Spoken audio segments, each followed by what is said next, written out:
Hello and welcome to what I believe is episode 8 of Rugby World Cup Weekly, our flagship weekly Rugby World Cup show. As we look ahead to this weekend's semi-final action, as we all know, the semi-finals were decided by a coin toss. Nothing got to do with games last week. So if you hear us mention quarterfinals, I think it's because Keane drank too much wine when he was over in France. I'm not 100% sure. And that does bring me to the introductions. Joining me is Rap Pod's Harley Worthy, who's back for his second appearance in 2 weeks. Very proficient. Welcome back, Harley. Thank you. I can't believe you had me back after those absolutely atrocious predictions about the coin tosses. I think you forgot that I also had the same predictions about these coin tosses. And also joining us is a man whose podcasting skills knows no bounds. He's even in Australia, if you don't mind. Keenan Willor of the Roar Rugby podcast and Harping on Rugby podcast. Welcome back, Keen. It's great to be back on, Kaelan. At this stage, I've been on so many different pods and planes that I feel like a digital and physical nomad both, roaming the rugby landscape with a bindle on a stick, putting right what once went wrong, except for coin tosses. Exactly. I should ask now, and you can leave this podcast out of it because I don't want to be playing favorites. Which is your favorite podcast to be on? Is it Roar? Is it Harping? Like, which way are you going here? Look, Harpin will always have the special place in my heart, so I'm not pissing Jeff off. I'm not. He knows where the bodies are buried. That's a cop-out answer. As if Brett and Harry also don't know where the bodies are buried. Speaking of dead bodies, there will be quite a few after this weekend's semi-final action if some pundits are to be believed. The action starts on Saturday night. Sorry, Friday night. Apologies. I've been thinking Saturday night all week. I don't know why. Game 1, an all rugby championship affairs. 3-time champions New Zealand take on Argentina, who returned to the last four for the first time since 2015, which coincidentally is also the last time these two sides met in a World Cup, where that impressive New Zealand side walked to glory in England. Keane, it's a tough one to discuss, an 80-minute coin toss like it was. But the reality is that New Zealand were incredible last week. Like it would have taken an amazing effort for Ireland just to beat them, and that Ireland are still an amazing team, even though we're starting a rebuild and we're going to bring in 250 new players to the provinces this weekend, if we're to be believed. Jokes aside, with that in mind, New Zealand are in a great place for this one, aren't they? Yeah. I'm not going to go into thankfully, I'm not going to go into too much detail on the whole game, as this isn't the review pod. That was already a somber one, and you've already had to deal with Leinster La Rochelle this year, so I couldn't really ask you to go anymore. Yeah, no, I don't know if I could take it, frankly. But it is definitely worth having a look at some aspects of New Zealand's performance in that match, because they had to pull a world-class 100% performance out of their arses. That popular film from a few years ago, Zoolander, where Hansen has to pull his underwear magically out of his trousers to win a walk-off.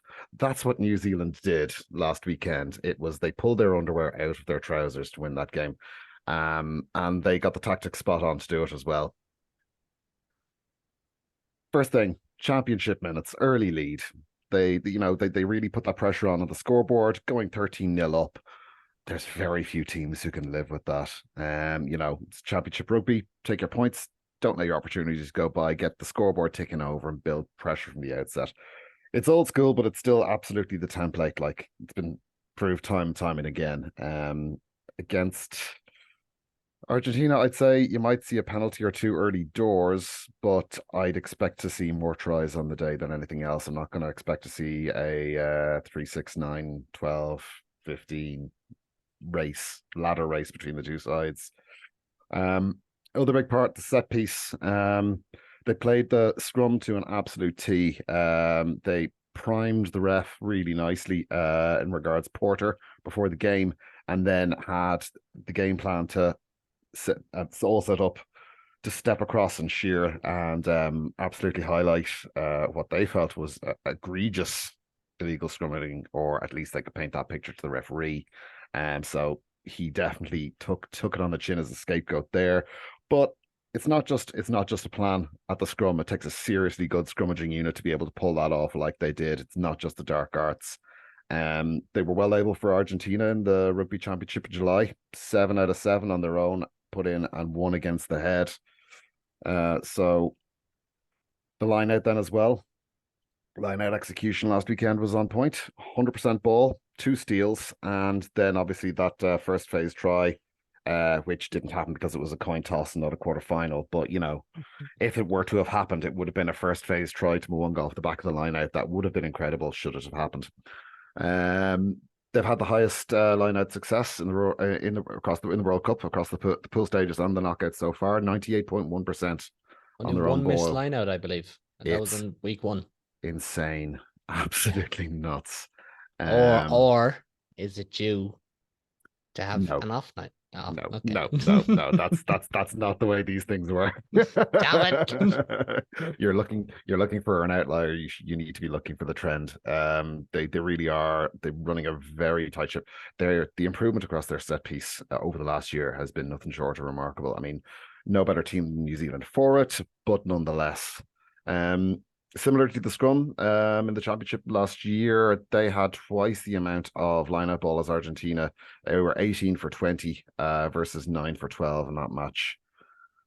Defensive resilience now. New Zealand's defense was yet another thing that was absolutely incredible on Saturday. It was watertight essentially throughout the full 80. Even when they went down to 14 each side. Total of 226 tackles, 100 of which were in the last 20 minutes. I mean, that's insane. One of those was a leg, apparently. It's the most tackles ever in a men's Rugby World Cup match. Jesus. Let that sink in for a second. For over the period or? No, ever. Oh. Yeah, it's the highest number of tackles ever recorded in a men's Rugby World Cup. Yeah, apparently. I saw this. They nailed the line-out penalty in the 50s, and they've not looked back since, the bastards. Kane made 22 himself. The only other New Zealand player to make more than 20 in a World Cup match is McCall versus Australia in 2003 with 26. So that'll give you, so it is like right up there as a defensive display. Are New Zealand now a defensive team? Not for me to say, but it's come full circle. Jesus. They're a high work rate team that does whatever they need to do. This was a game plan that was tailored entirely towards Ireland. It was a straitjacket. Yeah, absolutely. And Ireland were sewn up into it. And even in that final barrage, 50 meters Ireland made 30 phases, but still holding firm. Everyone was out on their feet. There was probably space out on the wings, but unable to take care of. But again, this is not about Ireland, it's about New Zealand. They'll be tired and sore now, I'd say, after that. But that's that defensive display. After some dodgy defensive displays over the last couple of years, I think they've really put that one to bed. I don't really expect Argentina to get much out of any heavy carries in the midfield. I think finally then their tactical kicking and fielding was also yet again something else they did superbly. I mean, they did nothing. I mean, it's not even that they did nothing badly. They did nothing mediocrely. They did nothing well. They did everything superbly. Yeah, I mean, there was one handling error in the entire game from New Zealand. That doesn't happen at this level ever. They had 33 kicks from hand, 878 meters. We gathered 6 of them. Ireland only kicked 20 for 696, 0 regathered. So they really worked that game. They constantly seemed to have 3 in the backfield. It was impossible to find grass, forcing Ireland to go through the phases instead. And great vision to see that opening there for the 50-22 as well. And now Argentina very much been a kicking side throughout this. They kicked in their quarterfinal game. They kicked far longer than both New Zealand and Ireland did. They averaged over 40 meters per kick for each of 34 kicks from hand. Given that this is like a key part of New Zealand's game plan, the kicking game and field positioning for counterattack, I can see that being probably the big difference between the sides on the day. There's a lot of different indicators that New Zealand have changed things up, and I will hold my hand up. I was slightly wrong about them in my pre-tournament predictions. But I will come out and say, if South Africa beat them in the final, I was only wrong by one prediction in the grand scheme of things.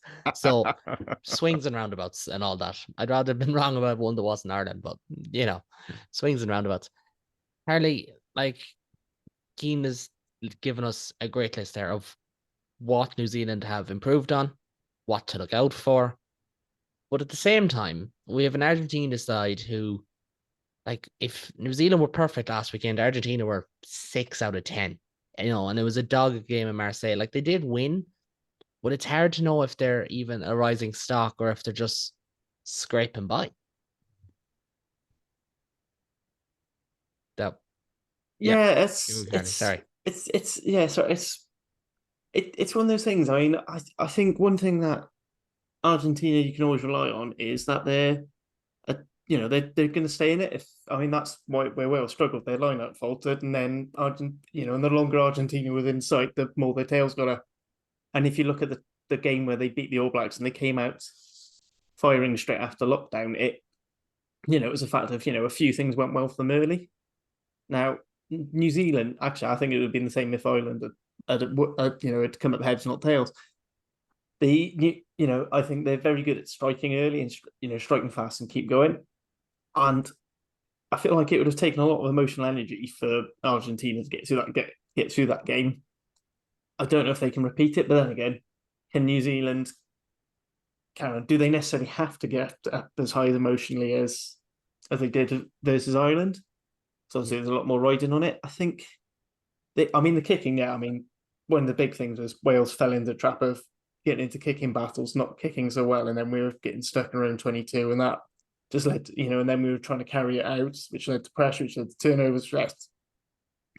I know that coin toss was the weirdest one because I've never seen I think no one would have seen a ref get substituted in the first half, if at all. But that's bye-bye. I think for me, yeah, I can't see Argentina pulling ahead, but then again, I didn't think Argentina would beat Wales, so take what you will from that.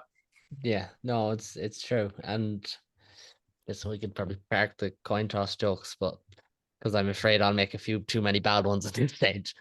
But there is the element of Argentina and kind of feeling unknown about them. Like, Pool D was, for all intents and purposes, a pool of 4 very average sides. Like, I'd still rather, like, you look at some of the stats for the games. Pool C was way more entertaining. It mightn't have been necessarily international rugby at its purest, but it was very entertaining. It was every team had a crack at it. And I don't think the same was be said for Pool D when you consider, Samoa no-showed against Argentina. Argentina did the same against England. Chile did the same against pretty much everyone. And, England pretty poor against Samoa. It was a string of poor performances. Cian, I'll come back to you, and we'll probably start with the Argentinian side. Like, they have been fairly cohesive, to their credit, even though they chopped and changed at times. They seemed very set in what they're looking for now. Still, you look at it, and it's not exactly a 23 that you'd be like, yeah, that scares me.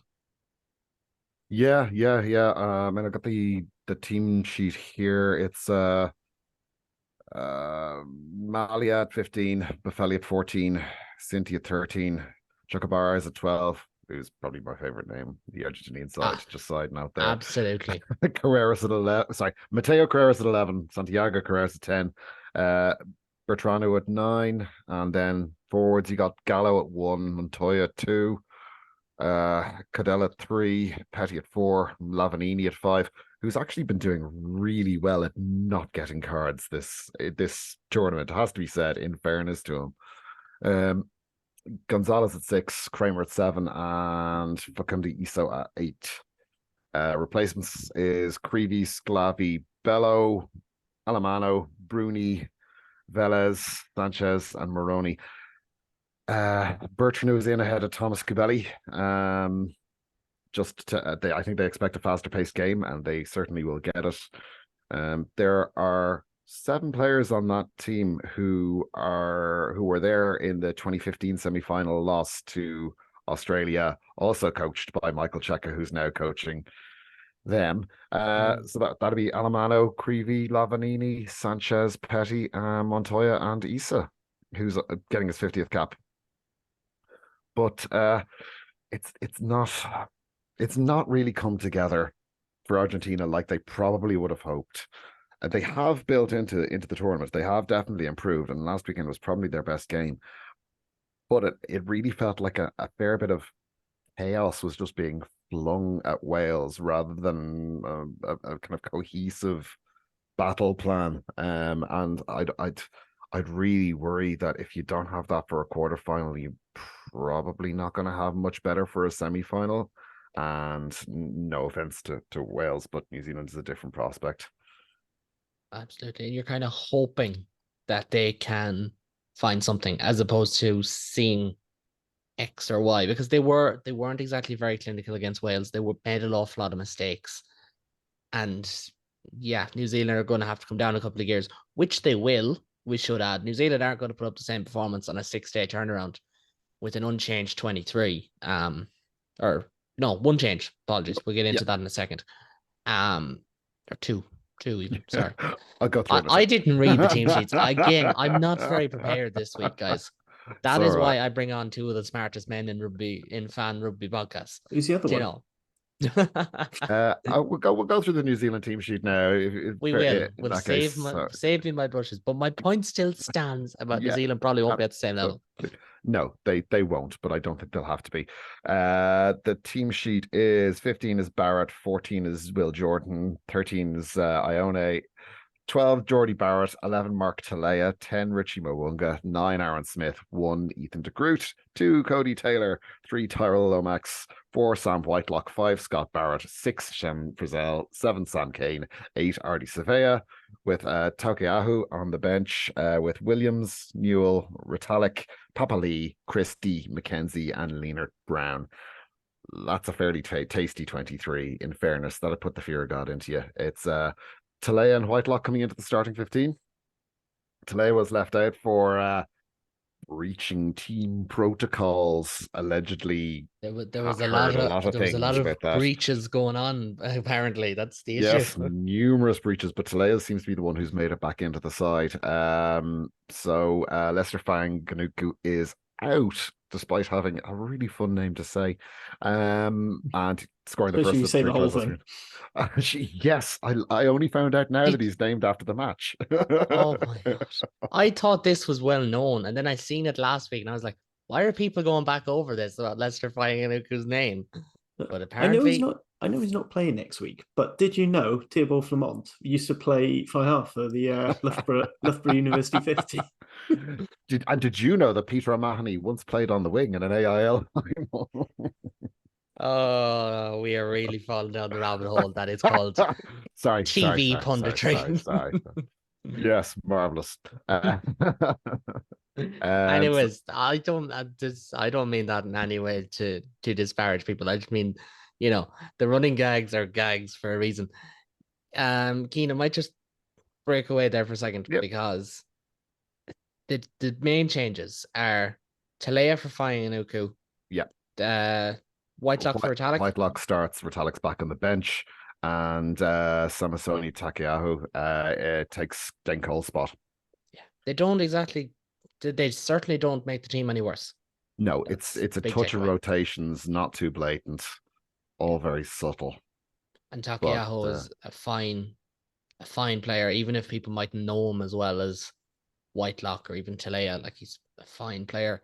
Yeah. Harley, I want to throw to you because Keane has given us all 23 players on each side in an order I wouldn't be too comfortable with, going 15 to 9 and 1 to 8.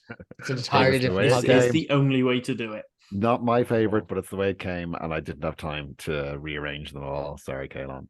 No, it's fine. I believe you. But you look at the matchups, Harley, you look at, say, Barrett against Chocobaras is going to be a lot of fun. There's no doubt about that. But it's hard to find too many in which Argentina are leading in terms of just purely head-to-head. And with that in mind, it's hard to see. It's hard to see where their big performances come from when you add that into their lack of form in this tournament. Yeah, I think you're right. I think as I said earlier, I think the thing with this Argentine side is if they're going to have a chance against New Zealand, they've got to they've got to do what comes naturally to Argentinians and spoil it and drag it down and make it into a bit of a shit fight. Which, to be fair, New Zealand are more than happy to do, as they showed against Ireland last week. I mean, I can't see New Zealand making the same sort of errors that Wales did last week. As I said, those, like the two crucial overthrown lineouts in the 5. Then there was a steal. Then there's one where we sort of got away with it, and then Aaron Wainwright got turned over. I don't want to take too much from Argentina because they deserve to win. But I mean, they were helped an awful lot by Wales, just basically just going a little bit too. It just feels like it was a step too far from that game. But yeah, Argentina, I think, like I take Mwanga over Carreras at 10 any day. Buffelli's probably the best goal kicker on the pitch, but I've got a feeling it's probably not going to go down to goal kicking. I think the back row is going to be quite tasty. I do think this is a game where they're going to really miss Matera, because I think he does stand up, almost single-handedly stands up against the New Zealand back row. I think Lavanini is, he's a different player to what he was 4 years ago. If you ask me, if you watched him play, you would not believe he's the most carded player in world rugby ever. They're going well. I think having the group back has meant that the scrum's quite so on Lomax. I don't really know because I don't have Sky Sports. Didn't really watch Super Rugby, so I don't know too much about the bench props. But then I don't think the Argentina it dips as well. So yeah, it's been interesting. I mean, and Whitelock's been there and done that more times than most players. So again, I think second rows. I think Keenan's right. It's you pretty much pick the New Zealand player almost every single time. A pity, because we are hoping for a big matchup here, but remarkably, it feels like if there's going to be a tight one, it's going to be the other semi-final. Even though that mightn't be, it might be for the purists, as they say. We'll get into that in a few minutes. Predictions, so lads. Like personally, I can't see anything other than New Zealand win, and I'd be saying maybe 10 points. I know it's promised to rain and all that, and rain is the great leveler, but it's really hard to look away from New Zealand. I'll come to you first, Keen. Like, even if they don't hit full percent like they did last week, and they probably won't come close to it. Yeah, still a better team than this Argentinian side, surely. Yeah, I mean, I think last weekend you had a couple of quarterfinals, which were semi-finals, with a quarterfinal sticker slapped on top of it. And I think that's helping the grieving process. Just this is probably the other way around. It's it's Tesco own brand relabels. Hey, some of the Tesco own brand stuff is nice. We need to be. This is when you order a World Cup semi-final from Wish. That's what these games are. Oh dear, yeah, I can't see this having anything like the shape of any of the quarterfinals. To be honest, it's going to be very one-sided. I can see Argentina giving a passionate performance, but this could be over before halftime, even in the rain. I'd say New Zealand by 2 to 3 scores. Now, I'd like to stress that Keane was not on last week when he gave his predictions, so that could be solid. Unless Harley says New Zealand by 2 to 3 scores, in which case we should probably book Argentina on the plane, because myself and Harley got it atrociously wrong last week. But, friend, which way are you going? Well, my one prediction, I'm going to stick with it, is the 2 games next week are going to be New Zealand, South Africa, and England versus Argentina. I'm not going to say which way round. You're either going to be 100% wrong or 100% right. I'll be honest, I had a similar thing in 2019, but I got them the wrong way round. Oh, ouch.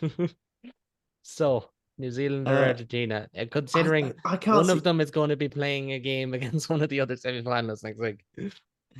I can't see past New Zealand winning again by like somewhere between 12, 15 points, maybe a bit more, depending on whether or not they decide to coast or if they really want to put the spirit breaker on. I understand if I heard this on another podcast, I'd probably roll my eyes. But considering the attendances are low, France are out, Ireland are out, Wales are out in Harley's case as well. Australia. Is this game going to get much of a viewership? Like, I know it means nothing in the grand scheme of things, but like, it feels like nobody is just talking about this. And maybe it's just because we're hurt here in Ireland, but like, God, it feels very tame running into it, doesn't it? Nobody wants a predictable knockout game this far out, like this far into the tournament. I mean, whatever about, oh, this quarterfinal weekend is the best ever. It's like, yeah, it's because you got two games in the wrong place, mate. Listen, happens to the best of us. They have kind of screwed the pooch. This is where I think the draw comes back to bite World Rugby in the ass monetarily, and that's where it's going to hurt them. Can we correctly blame COVID? Not the fact it was done 3 years out, because technically it was done 4 years out, because it was done at the end of the last World Cup based on those standings. That's true. Although Sam Lana did a few things that basically said, right, what sort of time frames would you do? And he showed 2 years out, 18 months out, and 1 year out. Scotland still ended up with a really shitty ball, so I don't know why they keep moaning. That's fair, but we wouldn't have got South Africa, so well, maybe in 2021 because they'd only played their first games then. Anyway, I think you got to be. I think it makes sense why it was this one time. So let's. Yeah. I think people need to stop full whinging. I mean, there were much bigger issues going on than what team you're playing in the World Cup. I mean, let's be fair. Wales were always going to play Australia and Fiji again. And Ireland were always going to get a horrible quarterfinal if they got that far. It's just night follows day in these things. But the main event is on Saturday. Some have been eagerly anticipating this one for years. Some have been eagerly anticipating it for weeks or 6 days.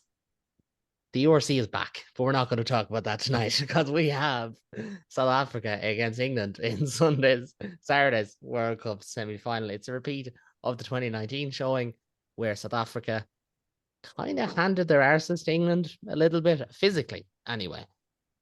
Harley, I'm going to come to you first as our Welsh representative to talk about South Africa, or to talk about England, to make it fair. England, no one's given them a chance. South Africa were so impressive last weekend. So good. Even when people laughed because they were taking off Khaleesi, it felt like, no, they got this, and they did. So for England, it does feel like a step too far, doesn't it? I mean, when you look at how they've stroked, Fiji, bless them, basically ended up having the same ending to a game twice to bookend their tournament. So it was 6 points down, looking for a try, and then just something going wrong right at the death. Especially when you consider as well, they haven't really been blessed with place kickers, and then having to search for a try, and then trying kind of not to go out wide and get run out of play or to score in the corner, and it would seem to be on their head as well. It was tough for them. And being down to the third choice 10, who is a centre and is very much a centre, is nothing. But England, I mean, they're definitely they're building into the sort of England team that you expect. And as much as everyone always wants to say rugby DNA should be, our rugby DNA is throwing the ball around willy-nilly. Most teams, it's not. South Africa, it isn't. Wales, it isn't. England, it certainly isn't. England is all about being a flat track bully and being bigger and tougher and battering the shit out of you, kicking drop goals. And I feel like Borthwick started to bring that into his England team. They're starting to learn that. I mean, one thing I think is definitely going to worry them is Fiji had them on roller skates in scrum time. And I mean, we saw South Africa taking a scrum free kick on the 50-22, which I remember messaging friend of the pod, Hugh Griffith, saying, this literally never happens. Yeah.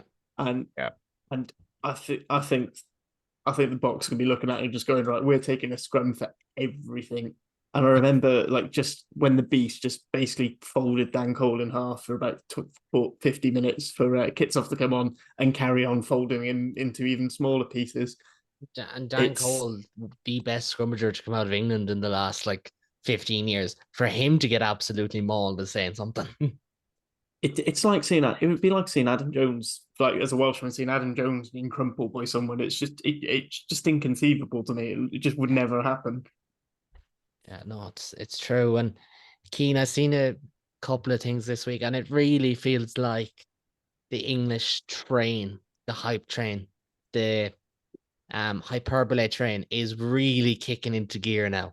If it wasn't when George Ford kicked 3 drop goals and he was the record holder, even though Yanni De Beer kicked 5. Some people may have forgotten, even He's though not even close to the that was first to kick into three. it. What'd you say, Harley? Sorry. I said George Ford wasn't even the first to kick 3 drop goals in a pool game here, and No, that's but I've forgotten the going, guy's name, but played for yeah, Namibia. we'll forget George Ford's name eventually as well. Keen, going on to you, like we're hearing Marcus Smith's a world class 15 after he got battered and bruised and beaten up and didn't look like a 15 last week. We're hearing this England team is fitter than anyone else after they were wrecked. Trying not to swear here, but they were wrecked after 80 minutes on Saturday. Like everything you're hearing goes completely against what you're watching. So it's with that in mind, it feels like if you hear that England are going to give them a rattle, you just kind of have to think, oh God, it's another game that World Rugby are not looking forward to in terms of the contest. Yeah, I'm not going to be paying any more attention to the British press than I usually do this week. So that'll tell you everything you need to know about what the British press are saying this week. No, honestly speaking, they they have been building into this tournament. They are the only team that's still unbeaten. You know, there's a lot to be taken from that. Is Um, is there for is there them, yeah, Keen? yeah, for them there is, yeah, they're the only unbeaten team. Yeah, but like They'll be Shannon or FC are unbeaten in the AIL. It doesn't mean they're going to win the World Cup. Like, the emotionally boy by that. But and you know, Marcus Smith epitomized this. The entire England side looked like they'd been hit by 23 freight trains by the end of that game. You know, they came out on the right side of the scoreboard, but it felt like they were nailed to the Bronco rather than riding it. you know, they'll be carrying knocks, all of them. I mean, Mark Smith isn't even playing. I mean, I think they're kind of painting it as a tactical thing. It's not tactical. That lad is on half a leg. They're going to be physically drained. I Are they the fittest team of the World Cup? I have nothing to back that up. I've not seen anything to back that up. They've not been tested. The closest the thing they got to a test was that game, and they looked ragged by the end of it. Conversely, then, and this is all vibes, by the way. None of this is backed up by stats or anything. which is very unlike you. So we I know. appreciate it. I like to solos of this stuff sometimes, occasionally. Yeah. I mean, it's funny. They were both close matches, the South Africa match and the England match, but they were so very, very different. You know, I mean, South Africa, they had to dig deep and go to the well, but it was such an amazing performance. It felt well thought out, even though they went behind at the start.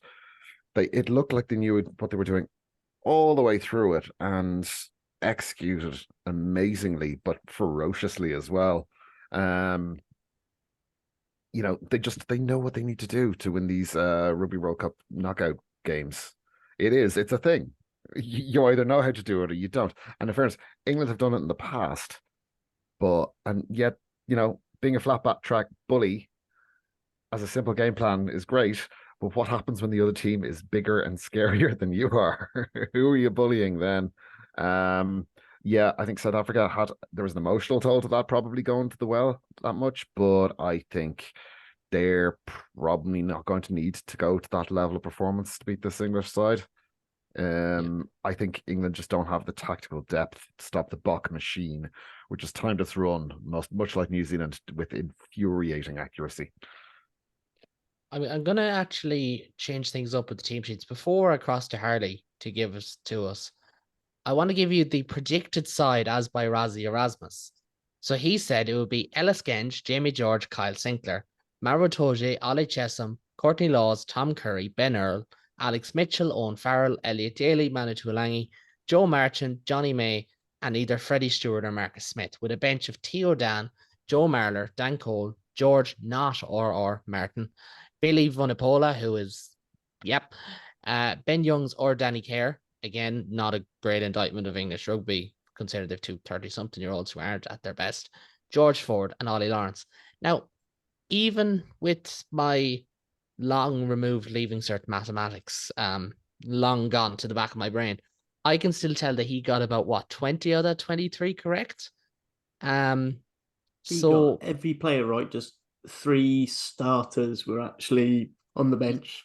yeah, like that is pretty good. So for all that we've said about England not being very cohesive, and for Steve Borthwick saying, "Well, we named a different team," I mean, it feels like they had England fucking lined up for 2 weeks ago and have already started planning it. Whichever one of you want to jump in there. Sorry, I realized I didn't say your names. Yeah. I suppose I best take as being well, one living in England, two being, I suppose, the nominal next door neighbour. Yeah, I mean, for all the talks about England not being cohesive, the problem is they really should be. They basically had one warm up game where they basically culled the whole squad and then went to working on the best 23.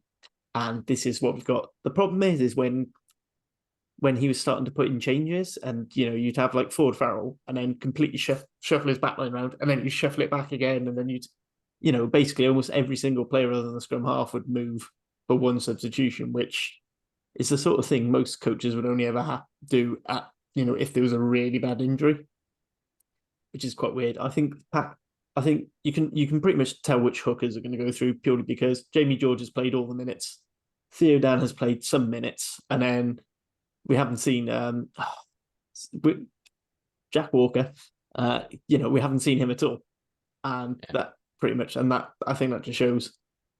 It's surely it's damaging if you were kind of tied to it in some regard, but also not exactly evolving. Like I made a comment on the Pirate Rugby podcast last night with Hugh Griffin that like I would not be surprised if Steve Borthwick comes out in the post-match press conference and says we're focusing on 4 years' time. It's like, well, are you? With Kerr, with Youngs, with Vunipola, with George, like, don't get me wrong, Ford and Farrell are still the 2 best 10s in England by a distance. But there's an awful lot of selections there that doesn't exactly scream 4 years' time, doesn't exactly scream your best team at the moment. If Billy Vunipola is the 4th best back row in England, then I'm sorry, Alex Hendellan probably walks into that England squad, as far as I'm concerned, because that's the level that he's at the moment. Like, I don't really see how they are so incohesive while being so nailed to a certain style. It's actually, I like it's not even a case of maybe Borthwick's a bad coach. He couldn't possibly be that bad. There must be something else going on in terms of players or something. Well, there was sorry, No. just quickly. There's a rumor because everyone was wondering where Harry Arundel is. Who's one of the few like bright sparks that have appeared from England in the last 2 years, and apparently it's to do with a dispute with Farrell. So is Farrell there was always the jokes about Sexton being the real Ireland coach, and then the other and the actual coaching staff doing what he wanted. But is that the case in is actually the truth, and is that the reason why coaches are having to put Ford on the bench or do Ford Farrells, because Farrell just will not be dropped. He will not. Well, there was red cards anyway.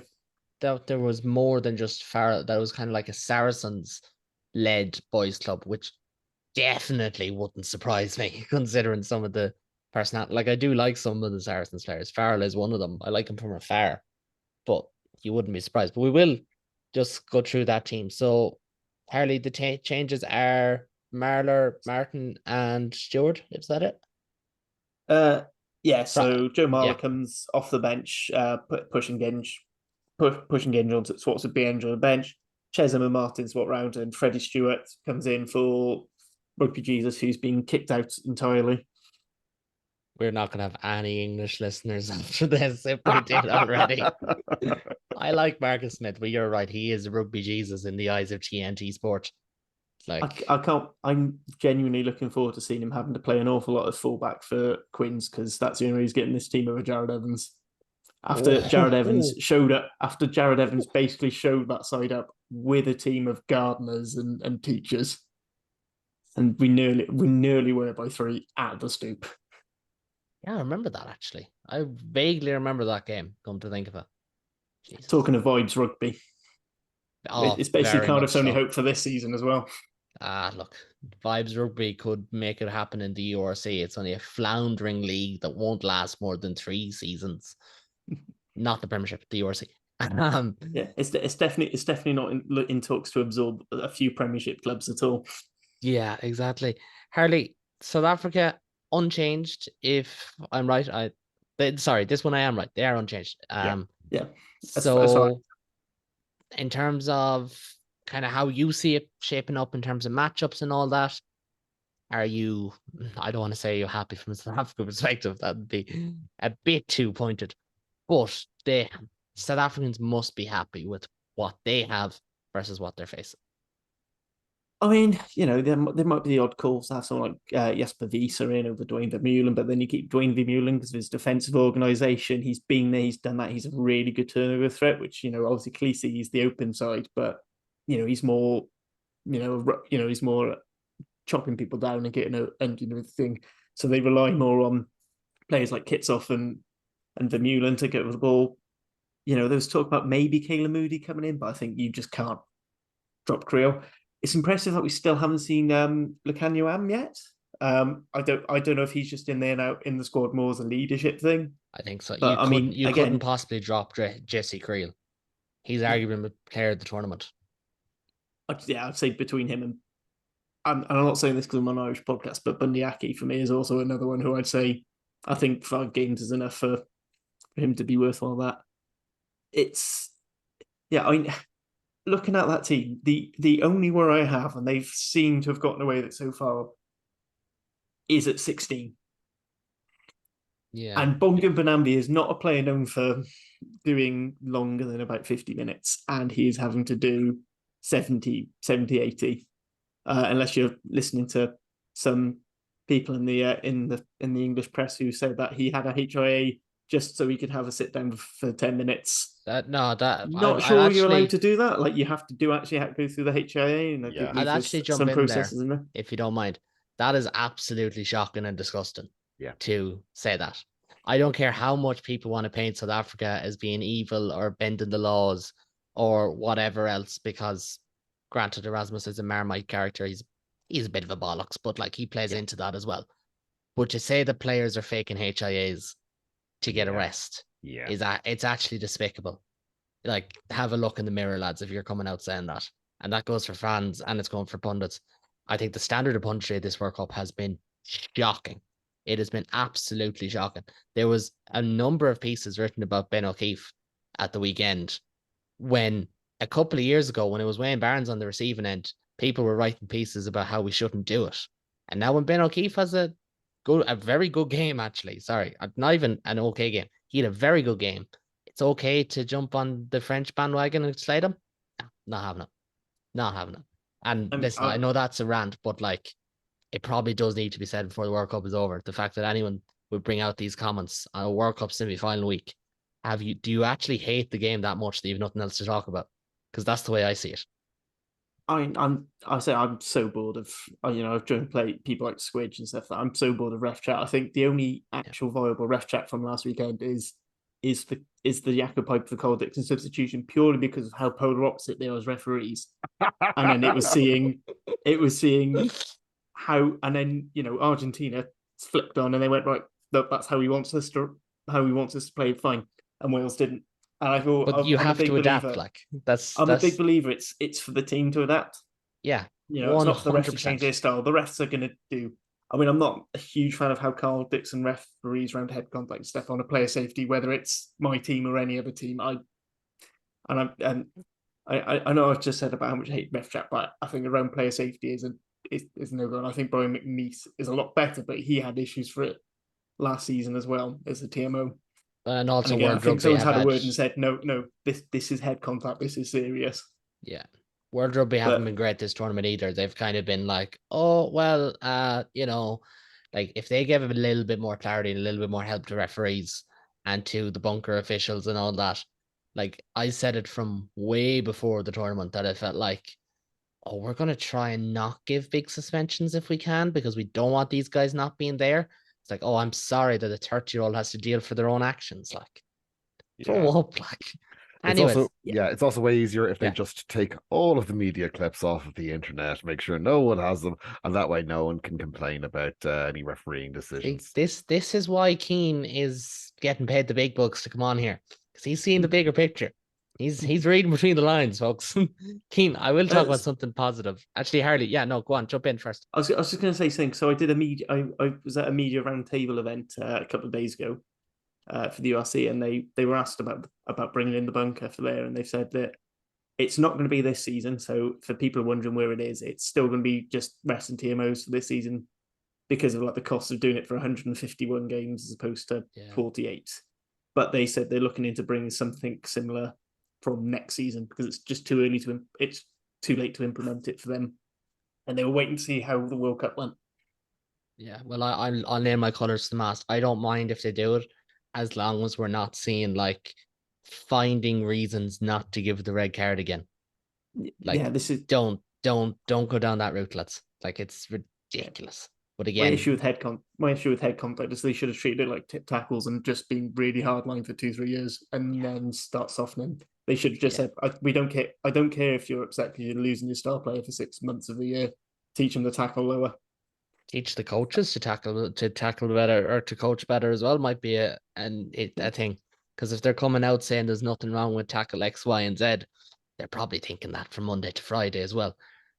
Well, We'll jump back onto the positivity trend. Sorry, what was that? The coaches are included in the tackle school stuff that's going on, and the mitigating tackle school includes the coach. Okay, well, that's good to see. My understanding. So, although tackle school should probably be not a reduction and just be mandatory anyway for high tackles. There's an argument for that, but I suppose they're trying to give it a bit of a carrot feel to it. But yeah, they don't want too many players and coaches whinging. On the positive side of things, Keane, last weekend was a classic. We discussed it in detail, probably for the main reason that we wanted to not talk about the other 3 games that happened. So we discussed this one in detail at the on Monday night. For South Africa, though, would you be concerned about just that kind of emotional energy of not just beating the favourites, but the hosts as well in Paris in an epic game? And like, I know England aren't great at the moment, but they're going to play a brand of rugby that means they kind of have to play poorly to get beaten heavily. They're going to be thereabouts, you'd imagine. Yeah. I mean, yes, there's an emotional toll there from having to go to the well like they did. There was emotion in that performance. You could really see it, especially for players like Mbanambi, who pushed himself past what he'd normally have to do, and is looking at potentially having to do it for another 2 games already. But am I worried about it affecting this week? I don't think I am. I really can't see it. I mean, this England side, they have gone into it, but they just don't have that. It's rather one-dimensional, and it's a one-dimensional game plan where you can impose your physicality and probably a little bit more nous around the pitch that they've been able to do throughout the pool stages, and in a fairly handy quarterfinal draw is just not going to work against South Africa in third gear, frankly. It's a South African side that just they seem to know they've timed their run to hit their peak at exactly the right time. They seem to be really finally just everything seems to have just fallen into place with the player selection as well. Just in the last game. They've not named any changes. They've stayed with a 5-3 split. I mean, when was the last time South Africa had a 5-3 split before last weekend, let alone 2 weeks in a row? I know. This was the big surprise. They were holding this. This is the ace in the hole all along. The 7-1s was the grenade, the smoke grenade, and then the smoke clears. It's like 5-3. And on that, if you don't mind, like, people say, oh, they're not going 6-2 because they don't have the same impact. Like, I'm not sure about that. Oxenche has been superb. The Sneeman Etzebeth collaboration that second half the last day. Like, honestly, it was unbelievable. Unbelievable. Quadra Smith came on, he tackled everything. I actually think he tackled Emmanuel Macron at one stage. Like he was everywhere. Like, and Vincent Koch did very well at scrum. It was Koch that was on the bench, wasn't it? Yeah, it was. Yeah. He did very well at scrum time as well. Like, they're not going 5-3 because they're afraid they're not what they were. They're going 5-3 because now they can go 5-3 as well. Yeah, They, and they could go 6-2 for the final, and I don't think they'd be any worse off. it was also, that felt like, the first time in this World Cup that the bomb squad was a bomb squad. Yeah. That bench they were substituted on, not even all at the same time, but in a fairly short time, but they had such an impact on the game. Yeah. You could feel it turning. I could feel the anxiety rise amongst the sea of French people that I was surrounded by in a tiny little Been pub. there. I've been there, says you. Yeah. And I mean, even with the issues with, do you go with Manny? Do you go with Andre? Andre, you need Willie. It's all worked out wonderfully. And to be fair, Libok was very good at the weekend. He was, and he was brilliant. And he's the perfect fly half for that first 60 minutes where you want to be playing the arse out of everything and trying things and putting things on. Yeah. And then you got Andre Pollard going on to go, yeah, we're going to finish this out.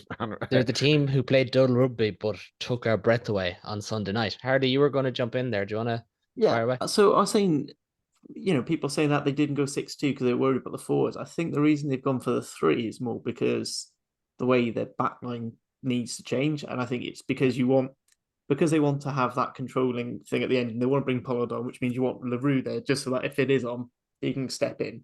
Yeah. So you've got your you've got your